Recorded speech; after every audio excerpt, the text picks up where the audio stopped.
Assalamualaikum warahmatullahi wabarakatuh semuanya. Hari ini adalah hari ke-40 dari perjalanan atau walkthrough mendalami web development sampai bisa bantu orang. Dan hari ini rencananya adalah gue ingin menyempatkan diri gue untuk mencari klien lagi, mungkin minimal 1 sampai 3 mungkin, karena gue perlu melihat apakah nanti sore gue bakal ada acara jadi atau enggak. Terus selain cari klien juga gue mau mulai untuk membiasakan diri gue untuk selalu belajar dalam hal desain maupun dalam hal sisi bisnis dari fungsi website itu sendiri. Kayak apakah benar kalau misalkan website ini tuh seberpengaruh itu untuk UMKM, dan kenapa bisa punya pengaruh yang cukup besar untuk UMKM. Sebenarnya gue udah tahu jawabannya, maksudnya sekilas lah, karena kan website ini sebagai tergantung tujuannya, karena bisa digunakan website ini untuk kredibilitas, untuk memperlihatkan menu-menu yang ditawarkan oleh UMKM, kemudian bisa juga untuk sumber informasi mengenai kontak, alamat, dan lain sebagainya. Dan kali ini gue pengen mendalami lebih jauh, dan mudah-mudahan hari ini bisa belajar banyak. Oke, jadi nanti gue bakal update lagi. Oke. Assalamualaikum warahmatullahi wabarakatuh. Mau update. Jadi beberapa waktu sebelumnya gue sudah mencoba untuk mencari klien baru yang nanti akan dihubungi, insyaallah. Nah, jadi ini ada 3 klien yang gue tambahkan di spreadsheet. Ini dia. Sama yang nomor 15, kenapa gue tandain? Itu karena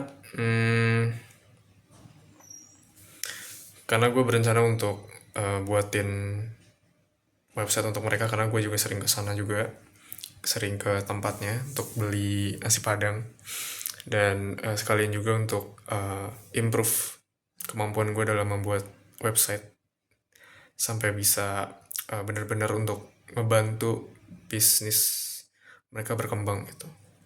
Dan kali ini gue bakal cari tahu apa aja sih komponen-komponen yang bisa benar-benar ngebuat website ini stand out untuk bisnis mereka. Jadi nanti gue bakal update lagi, oke? Assalamualaikum warahmatullahi wabarakatuh semuanya. Jadi setelah tadi udah coba nyari klien 3 klien, terus gue lanjutkan dengan mencoba untuk membuatkan website untuk UMKM yang sedang gue bantu. Kebetulan ada project juga yang projectnya tuh emang harus ngebantu UMKM gitu, tapi lebih sisi bisnis banget lah, dari segi operasional, marketing, kemudian keuangan, gitu-gitulah. Nah, tapi kali ini gue coba hubungkan dengan apa yang sedang gue lakukan, yaitu membuatkan website. Nah, jadi yang gue lakukan adalah hari ini gue belum ke tahap desain ataupun coding. Jadi hari ini baru tahap perencanaan doang, brief design namanya. Jadi brief design ini kayak nulis apa aja yang perlu dilakukan sebelum desain dan juga ngoding. Tentunya ini cukup berhubungan dengan sisi bisnis juga. Jadi yang gue lakukan adalah menulis. Nih hasilnya.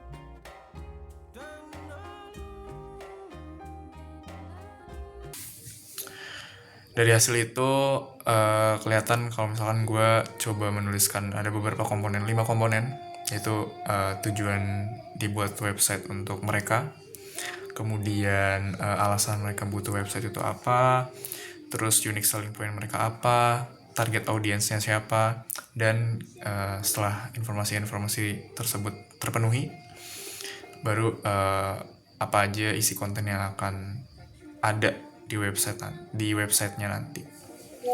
Nah,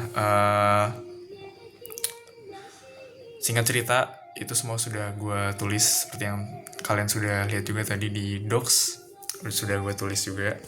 Ya intinya gue menuliskan beberapa komponen supaya gue tuh lebih jelas, lebih clear apa aja yang harus gue lakukan saat nanti proses desain dan juga coding nanti.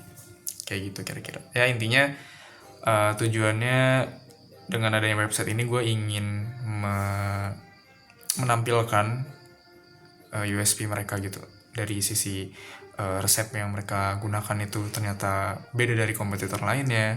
Kemudian karena gue juga sebagai pelanggan, jadi gue tahu juga mereka itu cara berkomunikasi dengan pelanggan cukup hangat, dan itu bisa menjadi hal yang bisa menjadi keunikan tersendiri bagi mereka dan bisa di share juga di website tersebut. Kemudian di website itu juga bisa menawarkan jasa mereka dalam hal catering, karena gue dengar dari cerita mereka juga mereka pernah melakukan menerima orderan catering yang jumlahnya banyak banget, 100 sampai 500 nasi kotak. Jadi ya itu bisa jadi website, bisa jadi tempat yang pas buat suatu organisasi atau kumpulan orang-orang yang membutuhkan jasa catering ini. Terus juga ada hal yang sebenarnya ini perlu gue tanyakan lagi, yaitu cerita-cerita yang cerita mengenai yang ibu penjual rasakan gitu loh. Gue sempet ngedengar kalau misalkan pernah ada orang yang sebenarnya dia belum bayar, tapi dia kayak seolah-olah ngasih lihat ke HP-nya, ngeliatin HP-nya ke ibunya kayak ini ibu udah bayar, tapi sebenarnya itu belum, dan ibunya tahu. Tapi kayak ibu penjual itu nggak begitu yang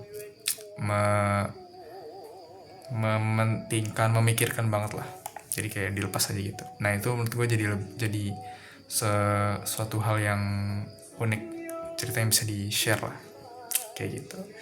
Jadi kira-kira seperti itu. Dan untuk rencana besok dan hari seterusnya mungkin gue akan fokus untuk mengembangkan websitenya terlebih dahulu, jadi doakan saja. Oke. Jadi segitu aja untuk hari ini. Ini lumayan panjang. Terima kasih yang sudah menonton. Wassalamualaikum warahmatullahi wabarakatuh.